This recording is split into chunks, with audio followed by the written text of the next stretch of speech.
자, 오늘은 인당수. 심청전 이야기 듣고 싶은 사람 다 모이세요. 자, 오늘도 간다. 인당수. 뱃사람들이 일을 마무리 짓고 심청에게 어서 가자고 재촉할 무렵 장정승 댁에서 사람이 왔다. 정승 부인이 그제야 말을 전했고 서둘러 사람을 보낸 것이다. 심청이 뱃사람들의 허락을 받고 정승 댁에 가니 부인이 문 밖으로 달려나와 심청의 손을 잡고 울며 말하였다. 이 무정한 사람아, 나는 너를 자식으로 알았는데 너는 나를 어미같이 알지 않았구나. 네 효심은 갸륵하다마는 그것이 살아서 아버지를 모시는 것만 하겠느냐. 나와 의논했더라면 진작 도와주었지. 이제라도 쌀 300석을 내어줄 것이니 뱃사람들한테 돌려주고 그 당치 않은 말은 다시 꺼내지 마라. 심청이 부인에게 여쭈었다. 미처 말씀 못 드린 것을 이제와 후에서 무엇하오리까. 또 부모를 위해 공을 들이면서 어찌 남의 재물을 바라며 쌀 300석을 도로 내어주면 뱃사람들의 일 또한 낭패가 되니 그도 어려운 일입니다. 약속을 한번 정한 뒤에 다시 어기는 것은 못난 사람들이나 하는 짓이니 그 말씀은 따르지 못하겠나이다. 부인의 하늘 같은 은혜는 저승으로 돌아가서 갚겠습니다. 심청이 눈물을 흘리며 간곡하게 말하자 그 엄숙한 표정에 부인도 어쩌지 못하였다. 부인은 다시 말리지도 못하고 잡은 손을 놓지도 못한 채 끝없이 눈물만 흘렸다. 심청이 동구 밖에 이르러 동네 사람들의 손을 잡고 아버지를 부탁하였다.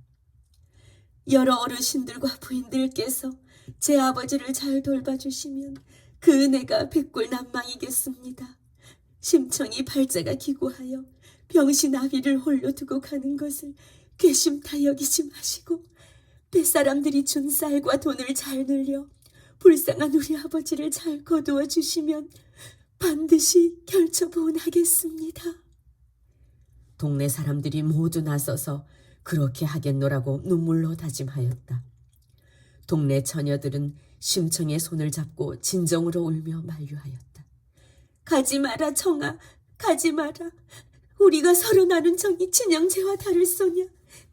네가 가면 섣달이면 너를 띄고 5월 다른 날 그네 뛰고 7월 칠석에 걸교하던 일을 누구와 함께하며 너와 보내면 집집이 모여 실을 잡고 배를 짜고 다듬이질하고 바느질을 하던 일을 누구와 함께하겠느냐. 가지 마라 정아, 가지 마라. 심청이 울며 붙드는 동무의 손을 잡고 당부하였다. 눈 어두운 우리 아버지 내버리고 가는 지금 그 사정을 어찌 다 생각하겠느냐. 우리가 함께 지낸 일을 잊지 못하거든 우리 집에 종종 다니면서 불쌍한 우리 아버지 물도 떠다 드리고 담배풀도 좀 붙여드려라.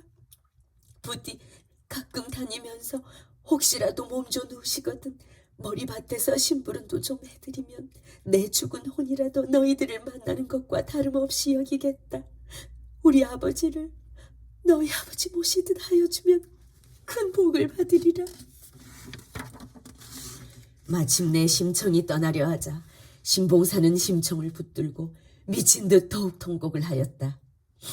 동네 사람들이 내리뒹굴고 치뒹굴며 마른 땅에 새우뛰듯 날뛰는 신봉사를 꽉 붙들고 심청이한테서 떼어내 나가지 못하게 하였다. 신봉사는 그대로 꼼짝도 못하고 붙잡힌 채 소리를 질렀다. 청아, 네가 날 죽여야 가지. 그냥은 못 간다. 나도 데리고 가거라 이놈들아. 이고 이놈의 신세 좀 보소. 마누라 죽고 자식까지 마저 일래. 아이고 절거나. 심청은 뱃사람들에게 이끌려 떠나가면서 하염없이 울었다. 흐트러진 머리카락은 두 귀 밑에 늘어지고 비같이 흐르는 눈물은 옷깃을 적셨다. 동네 사람들도 남녀노소 없이 눈이 붓도록 서로 붙들고 울다가 흩어졌다.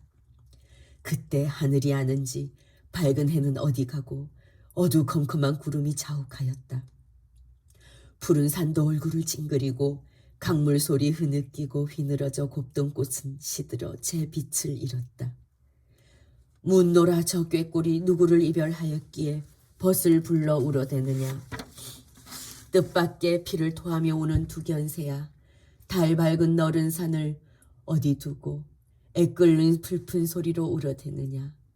내 아무리 가지 위에서 가지 말라 울건만은 값을 받고 팔린 몸이 어찌 다시 돌아올까. 한 걸음에 눈물 짓고 두 걸음에 돌아보며 심청은 강어귀에 이르렀다. 뱃사람들이 뱃머리에 판자를 깔고 심청을 이끌어 앉힌 뒤에 닻을 걷고 돛을 달았다. 곧 이어 북을 둥둥 울리면서 어기야 어이야 어이야 어이야 소리를 하며 노를 저어 물결의 배를 띄워나간다. 너른 강물에 거친 물결이 일렁일렁 갈매기는 갈대숲으로 날아들고 굽이치는 강물 소리에 섞여 들려오는 뱃노래에는 온갖 세상 근심이 담겨있다. 한 구비를 돌아가니 망망한 바다로 나아가는 강물이 넓고 깊었다. 너른 물에 오고 가는 장삭배들은 순풍에 돛을 달아 북을 둥둥 울리며 어기야 어기야 어기야 어기야 하며 배를 저어갔다. 하늘의 구름들은 뭉게뭉게 떼지어 일어나 몰려가며 난데없이 비를 만들어 주르륵 주르륵 눈물같이 뿌려대기도 하였다. 뱃사람들은 물 위에서 잠을 자고 배 위에서 밥을 먹으며 몇 날 며칠을 배 저어갔다. 비바람 폭풍우가 거셀 때에는 풍랑이 거친 대로, 구름이 거치고 햇빛이 밝게 비칠 때는 물결이 잔잔한 대로 배는 끝없이 나아갔다. 물에서 잠을 잔 지 몇 밤이며 배에서 밥을 먹은 지가 몇 날이냐. 심청은 뱃전에 앉아 단식하며 시간을 보내었다. 심청은 밤에도 제대로 잠을 자지 못하고 낮에는 낮대로 잠을 자지 못하였다. 끝없는 뱃길에 지친 나머지 깜빡깜빡 잠이 들었다가도 소스라치게 놀라 깨어났다. 잠시만 눈을 감아도 꿈속에서 귀신들이 나타나는 것이다. 어떤 때는 꿈인지 생시인지 분간이 잘 안 가는 가운데 나타났다. 어떤 귀신은 어두운 대나무 숲을 헤치고 나타났다. 소복을 입고 대숲에서 나온 두 여인이 슬피 울며 뱃전에 앉은 심청에게 손을 흔들었다. 저기 가는 심소저야, 먼 뱃길 조심해서 가거라. 또 어떤 때는 바다 가운데서 비바람이 몰아치며 찬 기운이 소스라치게 일더니 갑옷을 입은 장수가 나타났다. 장수가 호련히 봉두남발한 차림으로 변하더니 원통하구나 심청아. 너와 내가 같은 길을 가는구나. 나는 이대로 저승에도 못 가는 원혼으로 떠돌지만 너는 먼 길 조심하여 다녀와서 귀한 몸이 되거라. 통곡을 하며 사라지기도 하였다. 이것이 웬일인가. 죽으러 가는 나를 보고 귀한 몸이 되라니. 조심해서 잘 다녀오라니. 정령코 이것이 내가 죽을 징조로구나. 심청은 잠깐만 설핏 눈을 감아도 자꾸 귀신이 보이니 잠을 잘 수가 없었다. 깨어 있어도 시퍼런 물이 곧 달려들 것 같아서 견딜 수가 없었다. 그러나 도중에 물에 빠져 죽자 해도 뱃사람들이 망을 보고 달아나자 해도 사방천지가 물뿐이었다. 어떻게 해볼 도리 없이 심청은 뱃머리에 묶인 듯 앉아 있었다. 배는 그런 심청을 싣고 둥덩둥덩 끝없이 떠갈 뿐이었다. 사방천지가 다 바다뿐인데 배가 물빛이 유난히 시퍼런 곳에 이르렀다. 그곳이 바로 인당수였다. 뱃사람들이 돛을 걷고 닻을 내렸다. 그때 갑자기 거센 바람이 일어났다. 바다가 몸을 뒤집고 수십 마리 용이 서로 뒤얽혀 싸우는 것 같았다. 바람 불고 물결 치고 안개와 비가 앞뒤를 분간할 수 없이 서로 뒤섞인 너른 바다 한가운데 배가 갇혀버렸다. 사방이 어둑한데 뱃전은 탕탕, 물결은 우르르 출렁, 돛대도 와즈끈, 노도 어디론가 쓸려가고 닷줄도 끊어져 버렸다.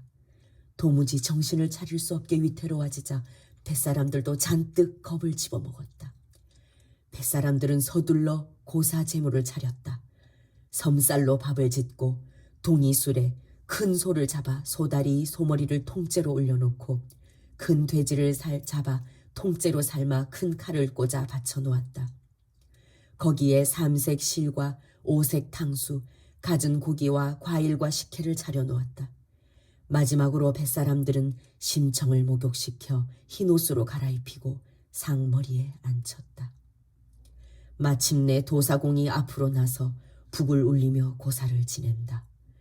두리둥 두둥둥 둥둥둥둥 두둥둥 둥둥 둥둥둥둥. 저희들은 장사를 직업 삼아 연함은 살부터 조수 타고 바다를 떠다 다녔습니다. 인당수 용왕님께서는 사람 제물을 받으심으로 황주 도화동에 사는 15살 효녀 심소저를 제물로 바칩니다. 용왕님께서는 고이고이 받으소서. 물길 천리먼 길 다니는 중에 바닷물이 대야에 담긴 물과 같아 빠질 염려도 없고 재물 잃을 근심도 없도록 해주셔서 억만금 이익을 남겨 웃음으로 즐기고 춤으로 기뻐하며 돌아오게 하여 주소서. 두리둥 두둥둥 둥둥둥둥둥 두둥둥 두둥둥 둥둥둥둥. 도사공이 제문을 다 읽고 나서 심청에게 재촉하였다. 심청은 어서 물에 들라. 심청이 두 손을 합장하고 일어나서 빌었다. 비나이다 비나이다. 옥황상제님과 서해용왕님께 비나이다. 소녀 죽는 것은 서럽지 않습니다. 병든 아버지의 깊은 한을 풀려고 이 죽음을 당하오니 부디 아버지 눈을 밝게 띄워주소서. 눈물을 지으며 빌고 나서 심청은 뱃사람들에게 물었다. 도화동이 어느 쪽이요? 뱃사람들이 손을 들어 한 방향을 가리키자 심청은 그쪽을 향하여 큰절을 올렸다. 아버지, 소녀는 이제 물에 들려합니다. 부디 어두운 눈을 뜨시고 불효여식은 생각지 마소서. 절을 하고 뱃사람들에게 부탁하였다. 여러 선임님님, 평안히 가셔서 억만금 이익을 남기시오. 돌아오는 길에는 도화동에 들러 우리 아버지 눈을 떴는지 알아보고 다음에 이 물길을 다시 지날 때 나의 혼을 불러 그 소식을 전해주오. 그렇게 할 테니 염려 말고 어서 물에 들라. 도사공이 다시 재촉하였다. 심청은 주춤주춤 뱃전으로 나서서 시퍼런 물을 내려다 보았다. 그때 갑자기 고래등 같은 파도가 뱃전을 쿵쾅 때리며 물결이 워러렁 굴렁굴렁 굽이쳤다.